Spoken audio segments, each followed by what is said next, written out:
Hey everybody, Jason from Course Motorsports. Today we're sitting in a 2025 Volkswagen Atlas. We're going to be doing an installation of our new direct fit phone mount.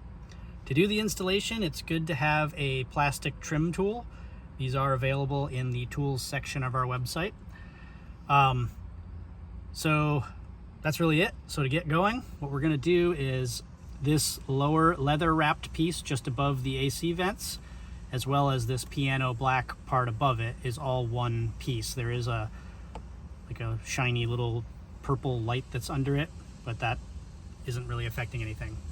We're gonna pop it loose from this side right behind the steering wheel and pull it forward just a little bit, and that's where we'll be able to do the phone mount installation. So what I'm gonna do is get my fingers kind of underneath here, as well as the trim tool, and kind of use my fingers, twist the trim tool, all kind of at the same time, and it's going to pop loose just like that.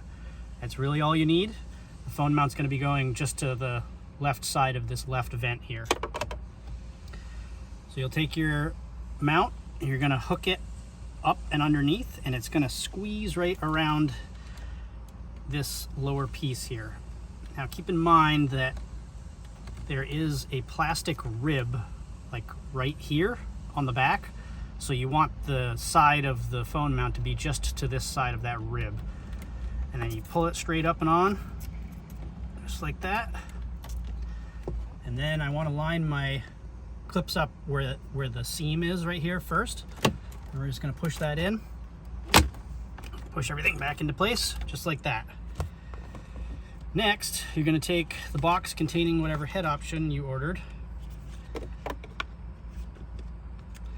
Inside you're going to have an alcohol pad to clean off the surface of your phone or case if you were to require the included steel ring with a sticky back. If you have a MagSafe phone and case, you don't need that.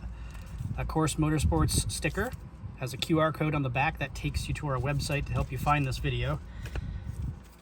A MagSafe magnetic head, an aluminum ball, and an Allen wrench. We're going to take the Allen wrench and ball out first. We're going to thread the ball onto the mount. Tighten it down with the Allen wrench. Then you'll take your MagSafe magnetic head out of the box. We're going to remove the locking collar, drop it over the ball, and pop the head on. And then you're going to start the threading just like so. We're going to position the head the way we want it, tighten it down, and last but not least, this is where you would apply the steel ring to the back of your case if you needed it. This happens to be a MagSafe phone with a MagSafe case. So you simply just put it on the mount, and that's all there is to it.